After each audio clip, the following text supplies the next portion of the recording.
Shri Hitesh Vaidya, director institute of urban affairs, Deepak Agarwal साहब, मंडलायुक्त वाराणसी, राजीव रंजन मेरे साथी और अभी हाल तक भारत सरकार में थे और आजकल एनआईए के चीफ कंसल्टेंट के एक नई भूमिका में यहाँ पे उपस्थित जैन साहब, director BHU IT, Himanshu, executive director of NMCG. मैं समझता हूँ कि अशोक तो जीएसओ के यहाँ पे नहीं है शायद, क्योंकि उनका रिकॉर्डेड वॉइस था, but Tara my colleague who worked with me because I was just surprised by your voice calling me. तो मैं तो एक बार देखना चालू किया कि कहाँ से ढूंढ रही है। If she is listening to her, D Tara, additional secretary in the ministry of urban affairs. आज के इस कार्यक्रम में उपस्थित सबसे पहले तो मैं धन्यवाद देना चाहूंगा एनआईयू को कि उन्होंने मैं एक बार दोबारा आमंत्रित किया। दूसरे जो वर्जन था, वर्जन 2.0 रीइमेजिनिंग अर्बन रिवर्स के ऊपर जो थीसिस का प्रेजेंटेशन था, पिछले साल मैं इसमें भाग लिया था हैबिटेट सेंटर में, मुझे ख्याल है, और मेरे सामने कंचन को मैंने पुरस्कृत भी किया था। अभी यहाँ पे जो आपको कंडक्ट मास्टर सेरेमनी के तौर पे कंडक्ट कर रही थी, उनको मैंने पुरस्कृत किया था, और मैं देख रहा हूँ कि now she is part of NIU. और तमाम सारे बच्चे थे, उसमें 2 बच्चे ऐसे थे जिनका मुझे ख्याल है कि एक पटना का और दूसरा मुझे याद नहीं है, जो कि अयोध्या का काल कवलित हो गए थे। जो आपकी दूसरी वेव आई थी कोविड-19 की, उसमें भगवान के शरण में चले गए थे। वो एक दुखद माहौल था, लेकिन फिर भी उन बच्चों के उत्साह को देखते हुए आप कंचन को देख रहे होंगे, इसने बहुत अच्छा काम किया था। डॉल्फिन को लेकर के पूरी की पूरी किस प्रकार से इकोलॉजी, जो हमारी नदी की इकोलॉजी है, उसको कैसे और उसकी अर्थव्यवस्था को कैसे हम एक पूरे एक इंटीग्रेटेड सिस्टम के तौर पे देख सकते हैं, एक बहुत अच्छा काम उन्होंने किया था, जो मुझे एक बार दोबारा स्मरण हो गया। आज जिन 20 लोगों को अंतिम रूप से चयनित किया गया रीइमेजिनिंग अर्बन वाटर्स के थीसिस के रूप में, उन सबको मैं बहुत बहुत बधाई देना चाहता हूं।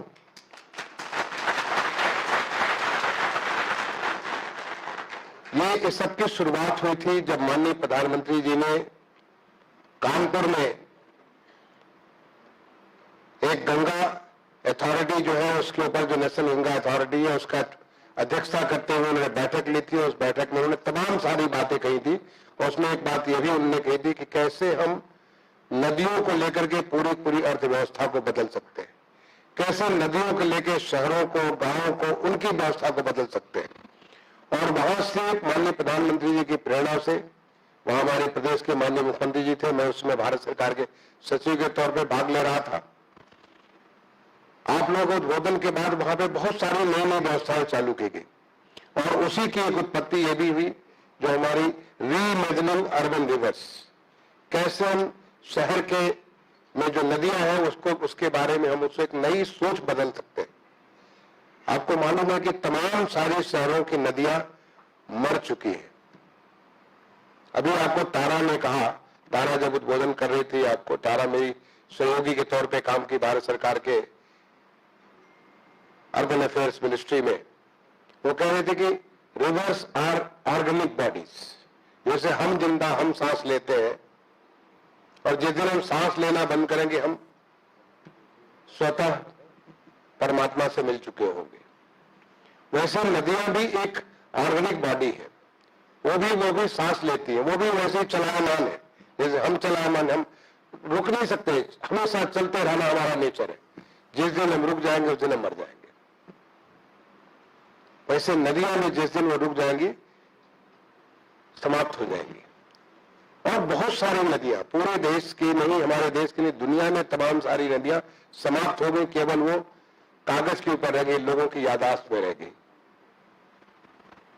और हम जब नदियों की बात करें तो नदियों के साथ साथ अन्य वाटर बॉडीज भी बहुत सारे, इतने खूबसूरत तालाब थे जिनका वर्णन आपको मिलता है तमाम सारे पुस्तकों में, वर्णन मिलता है, ग्रंथों में वर्णन मिलता है, जहां के बारे में तमाम सारे किस्से कहानियां मिलती हैं। आज वो किस्से कहानियों तक सिमट गई है, खत्म हो गई है। पूरी रिवर बॉडीज खत्म हो गई है, रिवर बॉडीज, अर्बन जो वाटर बॉडीज है खत्म हो गई है। और उसका नतीजा ये कि शहरों से या इवन गांव से जहां पे नदी या बड़े तालाब खत्म हो जाते हैं, तो वहां पे वाटर टेबल भी धीरे धीरे नीचे चला जाता है।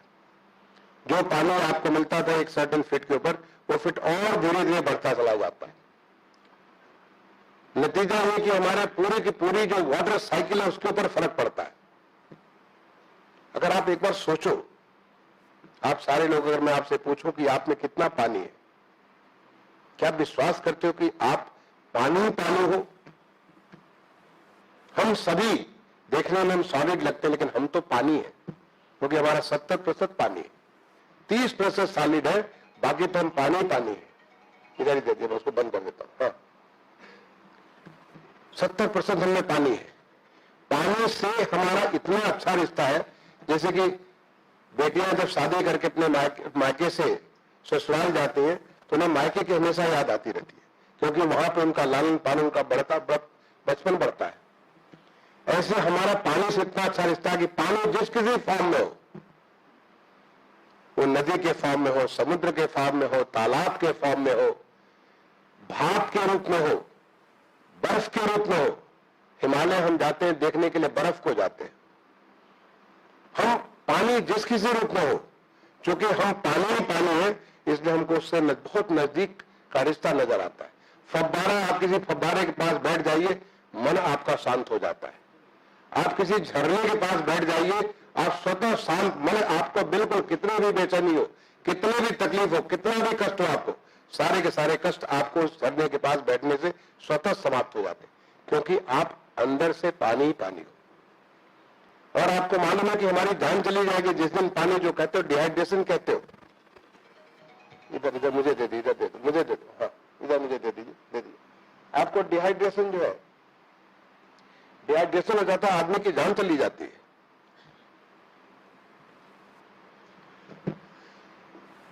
आप सोच सकते हैं, डिहाइड्रेशन होता है, हमारा इम्बैलेंस हो जाता है, और इम्बैलेंस हो जाता है तो हमारा जान चला जाता है। इतना पानी हमारे लिए महत्वपूर्ण है। पानी के बारे में जितना रह सकते हैं, पानी और हवा, ये दोनों हमारे लिए बहुत ज्यादा आवश्यक होता है। उस पानी को प्रिजर्व करने के लिए हमारी आवश्यकता है, और इसको हमारे आज में, हमारे वेदों में, हमारे शास्त्रों में, हमारे ग्रंथों में, आप रामायण में, महाभारत में, सब जगह पानी का वर्णन किया गया, अलग अलग रूप से वर्णन किया, ये कैसे ये हमारे लिए प्राणदाता है। पानी के देवता वरुण देवता का प्रार्थना किया गया। पानी के अंदर भगवान विष्णु शयन करते हैं। कहां पे? समुद्र के भीतर, पानी के अंदर ही शयन करते हैं, जो हम सबके पालक है। पानी जब गंगा अवतरित होती है तो ब्रह्मा से उतर करके महेश से उतर करके सीधे विष्णु तक वहां पर पहुंच जाती है। सारा का सारा पूरा ब्रह्मांड पानी, और अगर पानी न हो तो कुछ भी नहीं बचेगा। इतना महत्वपूर्ण है पानी। और उस पानी के लिए, उसको प्रिजर्व करने के लिए, अभी हाल में आपने सबने सुना होगा, आज पूरा देश हमारा आजादी का अमृत महोत्सव मना रहा है। मार्च 2021 में माननीय प्रधानमंत्री इसकी शुरुआत की थी, गुजरात से शुरुआत की थी, और आज पूरा देश, अब जबकि 15 अगस्त आने वाला है, पूरा देश, अभी तो एक हर घर झंडा, एक ऐसा नारा दिया माननीय प्रधानमंत्री कि हर घर में झंडा पहुंचे, हर घर में तिरंगा पहुंचे, और हर कोई स्वतंत्रता की, उस आजादी के उसमें एक बार सरोबार हो जाए, फिर से देशभक्ति में, देश प्रेम में सरोबार हो जाए। और ऐसे में अभी हाल में जब आपको ख्याल होगा, थोड़े दिन पहले माननीय प्रधानमंत्री जी ने अपने मन की बात में अमृत सरोवर की बात की। सरोवर जिसका नाम उन्होंने कहा अमृत सरोवर, वो अमृत देने वाला सरोवर है। एक बार दोबारा उसको जगा दे और कहा कि हर जिले में 75 सरोवर बनाएंगे, हर शहर में बनाएंगे। माननीय प्रधानमंत्री का आह्वान है कि हम अपने गांवों में, अपने शहरों में, सब जगह जो सरोवर हो, जो आज मर चुके हैं, सांस नहीं ले पा रहे, उनको आप दोबारा जिंदा कर दीजिए। जब आप जिंदा करेंगे तो जैसे कि आप पानी होगा, तो जैसे नसों में हमारे पानी बहने लग जाता है, हमारे नसों में जैसे खून बहने लग जाता है, उस प्रकार से जो हमारी धरती माँ है, धरती माँ की नसें क्या है, वो एक्विफर्स है, उन एक्विफर्स में पानी होगा और फिर दोबारा सारा का सारा व्यवस्था एक बार दोबारा फिर से जागृत हो उठेगी। इतना आवश्यक है पानी हमारे लिए। और मैं निश्चित जानता हूं, आज मैं अभी मैं आ रहा हूं, रास्ते में लखनऊ से आते समय मैं सुल्तानपुर में रुका था और सुल्तानपुर में एक स्थान पे मुझे वहां के जिलाधिकारी ले गए जिसका नाम था धोपाप। धोपाप ये जगह थी जहां पे गोमती नदी के किनारे जब भगवान राम मां जानकी को लेकर के पूरे दरबार के साथ लेकर के जब अयोध्या जा रहे थे, तो वहां पे वशिष्ठ मुनि जी ने, उनके जो कुलगुरु थे, उन्होंने कहा कि आपने रावण जरूर राक्षस कुल में हुआ, लेकिन वो एक महाप्रकांड ब्राह्मण था, इतना बड़ा विद्वान और ज्ञान था, तो उसको एक ब्रह्म हत्या पे पड़ी, तो ब्रह्म हत्या से पाप धोने के लिए आपको यहाँ पे गोमती में स्नान करना पड़ेगा। वो जगह दो पाप को धोने के लिए भगवान ने वहां पे स्नान किया। वहां पे एक पूरा का पूरा एक सरोवर जिलाधिकारी ने, एक वहां पे वो डिस्ट्रिक्ट एडमिनिस्ट्रेशन ने वहां पे कमल सरोवर बनाया। उसको मैं जब देखने गया, काफी बड़ा सरोवर अभी पानी से भरा पड़ा हुआ था। वहां के गांव के किसानों ने कहा कि उसके बनने के बाद अब वहां पे पानी पिछले साल से, अभी उसको थोड़ा सुंदरीकरण किया जा रहा, वो पिछले साल से काम हो रहा था, कर रहे जो पानी लगता था वहां पे अब पानी लगना बंद हो गया। यानी जो गांव में बाढ़ आ जाती थी, अब वो बाढ़ का पानी जो अब यहाँ पे इस सरोवर में आगे इकट्ठा हो जाता है, वहां पे बाढ़ से निजात मिल गई। पानी का मैनेजमेंट, केवल पानी का मैनेजमेंट हुआ, देखिए लोगों को उससे निजात भी मिल गई और वहां पे वाटर टेबल भी बढ़ गया। अभी मैं बोल करके आ रहा हूँ, साथ ही साथ एक अमृत वन वहां बना दीजिए। अमृत सरोवर तो आपने बना दिया, अब अमृत वन बनाइए, क्योंकि वन की हम इतनी ज्यादा, जितने हमारे देवी देवता हर एक वन के जो तमाम सारे वृक्ष के रूप में हम देखते हैं, और वन भी इस पानी को लाता है, वन भी हमारे हवा को विशुद्धिकरण में काम करता है। तो उसके साथ अमृत सरोवर और साथ में अमृत वन दोनों मिलकर के एक साथ साथ काम करेंगे।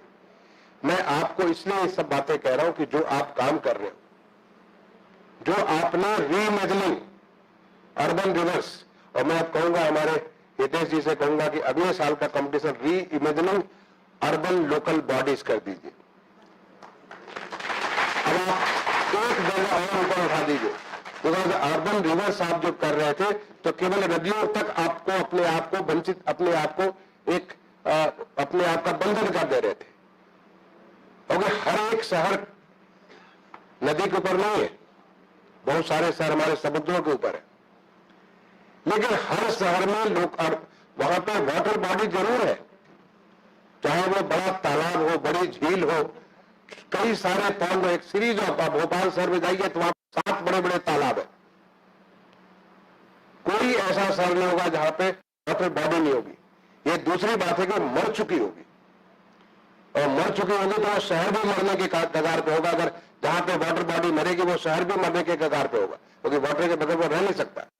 एक वाटर जो है, जो कि तमाम सारी संभावनाएं लेकर के आता है, उस पानी के साथ आप देखो, अगर आप वहां पे बैठोगे, आप एक, अभी तारा बात कर रही थी, जब तारा बोल रही थी, वो बोली थी कि नदी के किनारे आप बैठेंगे, नदी नहीं बल्कि तालाब के किनारे भी, कोई भी झील है उसके किनारे आप बैठेंगे, बैठते ही आपका मन शांत हो जाएगा, क्योंकि आप अपने घर पहुंच चुके हैं।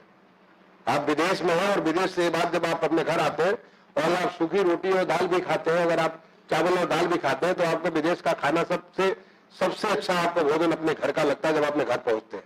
सबसे अच्छा बिस्तर अपना बिस्तर लगता है जब अपने बिस्तर पहुंचते हैं। तो जिस समय आप पानी के करीब पहुंचेंगे या आप अपने आप के करीब पहुंच चुके हैं, ये आपको आनंद आता है। तो अगर आप नदी के किनारे ऐसी व्यवस्था करें कि वहां पे बैठ सकते हैं, बैठने से जब बैठेंगे तो कुछ खाए पिएंगे भी, जब बैठेंगे कुछ और आहार विहार करेंगे, जब बैठेंगे तो उसमें ऑटोमेटिक एक टूरिज्म की एक्टिविटी, एक टूरिज्म का एक नया चीज शुरू हो जाता है, एक आर्थिक गतिविधि तुरंत शुरू हो जाती है। वहां पे अगर आप वहां पे वृक्षारोपण कर दें तो अपने आप एक बार उसको रोकता है, वहां पे लोगों को पहुंचने के लिए बहुत सारी नई नई संभावनाएं क्रिएट कर देता है। कितनी सारी चीजें आप अर्बन वाटर बॉडीज को आप लेकर के चलेंगे, तो मैं कहूंगा कि अगले साल का कंपटीशन आप अर्बन रिवर्स को की जगह रीइमेजिनिंग अर्बन वाटर बॉडीज आप कर दीजिए। जब अर्बन वाटर बॉडीज करेंगे तो उन सब चीजों को आप जोड़ देंगे, और फिर हिंदुस्तान का कोई भी शहर ऐसा नहीं होगा। आज हिंदुस्तान में लगभग 4000 शहर हो गए, कोई भी शहर हमारा बचेगा नहीं जो कि इसके दायरे में नहीं होगा।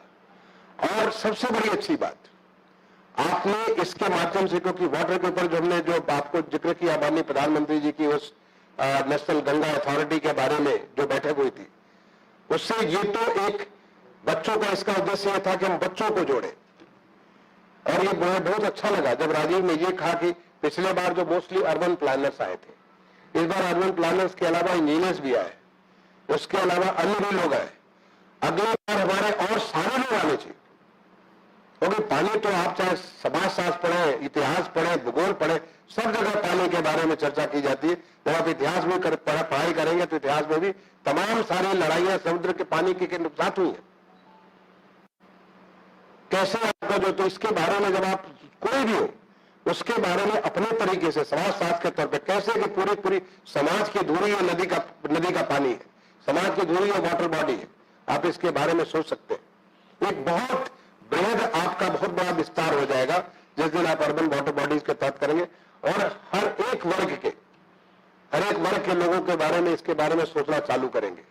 इसको और ब्रॉडन करने की आवश्यकता है। मैं समझता हूं कि इसको जो है इससे, क्योंकि जो हमारा यूथ है, यूथ एक बार जैसे कि अब कंचन ने काम किया, अगर उसके बारे में अगर कंचन ने कहे, आप में से जो बच्चों ने अभी काम किया होगा, मैं समझता हूं कि उसको काम को करने के पीछे आपने बहुत सारा एक लंबा उसमें कार्य किया होगा, क्योंकि ये थीसिस बनाने के लिए न केवल आपको पढ़ना होगा, सेकेंडरी डाटा बहुत सारा कुछ इंफॉर्मेशन उसके बारे में कलेक्ट किया होगा, बल्कि प्राइमरी जाकर के वहां पे लोगों से चर्चा किया होगा, लोगों को समझने की कोशिश की होगी, लोगों के उस मनोविज्ञान को, उनकी अर्थव्यवस्था को, उनके सामाजिक व्यवस्था को समझने की कोशिश की होती।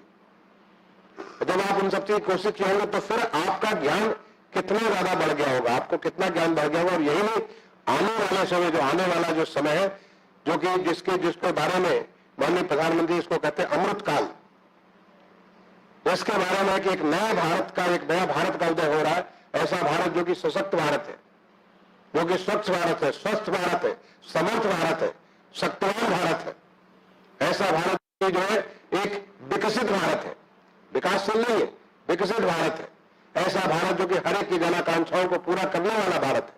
उस भारत को समझने के लिए जब आप बच्चे ये सब चीजों को देखेंगे तो आपको नई नई चीजों की संभावनाएं नजर आएंगी, नए नए रोजगार सृजित होंगे, नए तौर तरीके निकलेंगे, और फिर नई व्यवस्था बनेगी।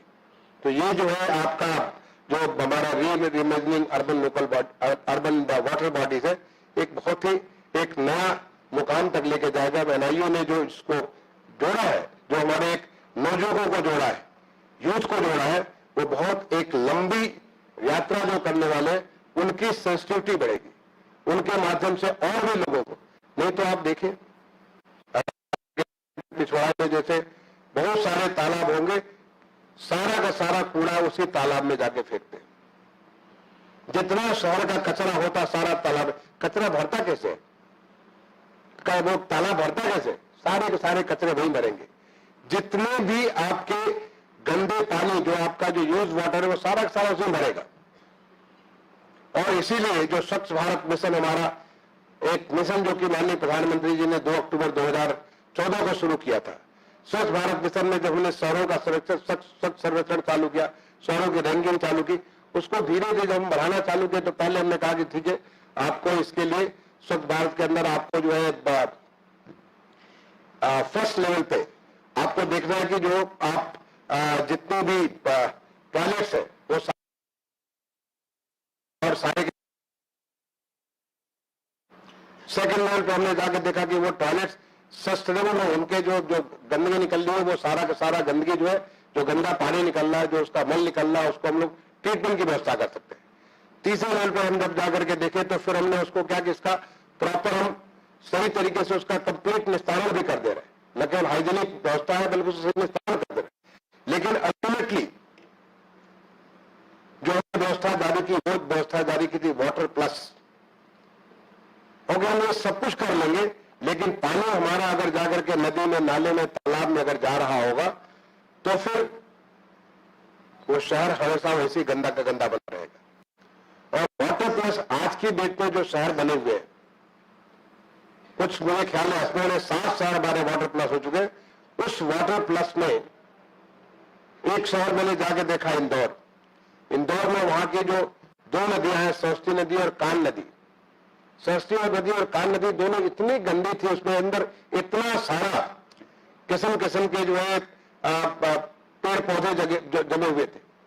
लेकिन जिस दिन वो वाटर प्लस हो गया, आज कान नदी और सरस्वती नदी के अंदर मछलियां नजर आती, कछुए आपको नजर आते।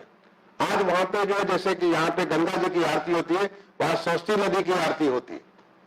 वो एक ऐसा स्थान हो गया जहां लोग बैठ करके उसको आनंद लेते, एक आमोद प्रमोद और बिहार का स्थान हो गया। एक पूरा का पूरा परिवर्तन इंदौर शहर में हो गया। तो ये हर एक शहर में हो सकता है कि जो हमारा गंदा पानी जा रहा है, उस गंदे पानी को हम टैप करके अगर ट्रीट कर दें। आज की डेट में जब बहुत सारी नई नई टेक्नोलॉजीज आ चुकी हैं, उन टेक्नोलॉजी के माध्यम से हम सीधा वहीं ट्रीट कर सकते हैं, और जो लोकल जो उसका ट्रीटमेंट है वहां आसपास में ट्रीट कर सकते हैं। तो उससे हमारा कम से कम गंदा पानी अगर नदी में नहीं जाता तो उससे लोग वहां जो पहुंचेंगे उनको उसको एक अच्छा स्थान मिलेगा। आप उदाहरण के लिए अपने खुद के शहर को देख लीजिए, बनारस को। बनारस में, इसी बनारस में आप गंगा नदी में जब जाते थे तो आपको इतनी सारी गंदगी मिलती थी। ज्यादा दिन पहले नहीं, 8-9 साल पहले अपने को ले जाकर के देखिए कितनी गंदगी मिलती थी। मन नहीं होता था कि आप स्नान कर रहे हैं, लेकिन आपको मन नहीं होता था। आज आप दिल्ली में जमुना नदी के किनारे आप जाइए, मैं दिल्ली में रहता था और कुछ अपनी धार्मिक क्रियाओं के लिए मुझे कई बार वहां नदी के किनारे जाना पड़ता था, और मुझे आचमन करने के लिए तो आंख बंद करके हम पानी उठाया करते थे, ताकि मैं उसे देखूं। अगर देख सकता तो पानी नहीं ले सकता, मैं आचमन नहीं कर सकता। इतनी बुरी हालत तो यहाँ की गंगा नदी की नहीं थी, लेकिन फिर भी यहाँ पे बहुत सारी गंदगी रहती थी। आज आप जाकर के देखिए, तमाम सारे घाट इतने साफ सुथरे हो गए, और जिस दिन हमारे गंदे नाले सारे के सारे 100% ट्रीट होकर के वहां पे जाने लगेंगे, आप देखेंगे उसका नजारा ही बिल्कुल बदल जाएगा। और अगर यहाँ हो सकता है, इंदौर में हो सकता है, तो सारे के सारे शहरों में हो सकता है। ये तब होगा, इसको होने के लिए सबसे पहले तो हमारे युवकों में उनके मन को बदलने की जरूरत है, उनके विचार को बदलने की जरूरत है, उन्हें यह सोचने की जरूरत है यह सारा संभव है।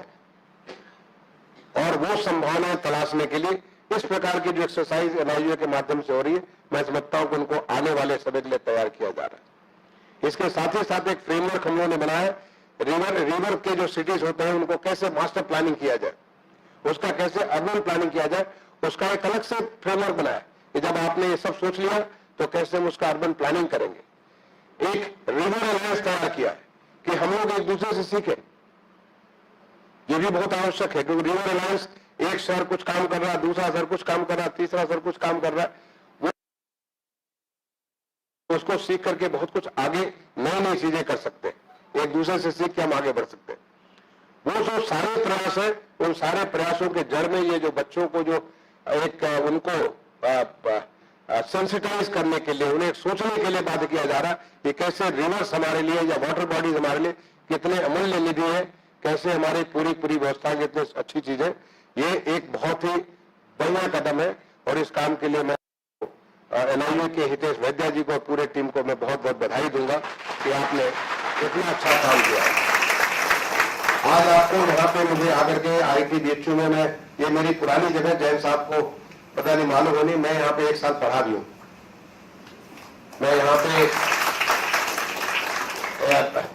अपने स्कूल से पास आउट करने के बाद 1977 में मैंने यहाँ एडमिशन लिया था BHU IIT में, इलेक्ट्रॉनिक्स फैकल्टी में।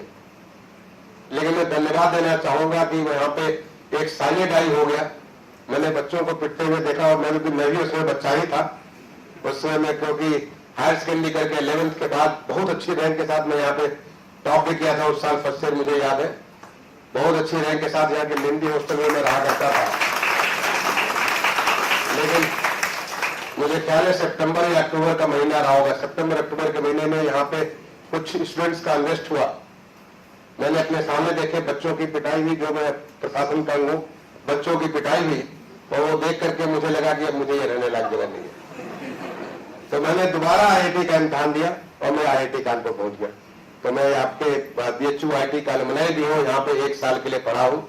तो आज वहां पे आकर के दोबारा, जैसे कि हमारे जैन साहब कह रहे थे कि आप आइए तो बनारस को महसूस करिए। बनारस तो मेरा अपना शहर है, और आप सारे लोगों से मैं कहूंगा, बनारस जो बाहर से लोग आए हैं, आप देखिए कि कैसे शहर तब्दील होता है। आप जरूर जाकर के,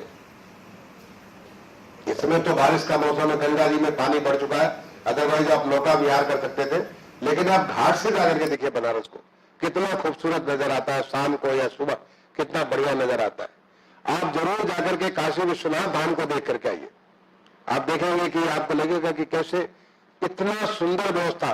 अगर आपने पीछे देखा होगा बनारस में काशी विश्वनाथ मंदिर को देखा होगा, आज वो कितना विराट रूप में किस प्रकार से पूरे देश को या पूरे दुनिया को सबको अट्रैक्ट कर रहा है, अपने तब आकर्षित कर रहा है। आप जरूर जाकर के इसको देखें। बनारस की जो गलियां है, क्योंकि चूंकि मैं बनारस में न केवल पढ़ा हूं 1 साल के लिए, मैं 1 साल यहाँ पोस्टेड भी रहा हूं एज ए प्रोफेशनल। जब मैं अपने आईएएस सेवा का शुरुआत किया 1984 में शुरुआत किया, तो 1 साल हमें 1 साल की ट्रेनिंग के बाद पूरे 1 साल हमारा प्रोफेशन पीरियड एक डिस्ट्रिक्ट में गुजारा होता। बनारस में मैं 85-86 में था, और तब के बनारस के गलियों को जाकर के देखिए और अब आप जाकर के देखिए गलियों में आपको काशी का एक नया रूप दिखता है। आप कहीं भी किसी भी आप जाकर के देखें, दशाश्वमेध घाट पे या काशी विश्वनाथ के या उस आसपास किसी भी गली में जाकर देखें, इतना सुंदर स्मार्ट सिटी के माध्यम से काम हुआ जिसको देख करके आपको आनंद आएगा। आप बनारस आए तो बनारस के जो यहाँ का पकवान भी, मैं खुद यहाँ पास का हूँ, तो आप यहाँ का जरूर कचौड़ी और जलेबी जरूर खाना चाहेंगे। अगर नहीं खाए तो फिर बनारस को आपने महसूस नहीं किया। आप बनारस में आए तो बनारस का यहाँ का खान पान, यहाँ का कपड़ा, यहाँ की बहुत सारी चीजें, तो बनारस एक सामान्य शहर नहीं है, ये एक अद्भुत शहर है।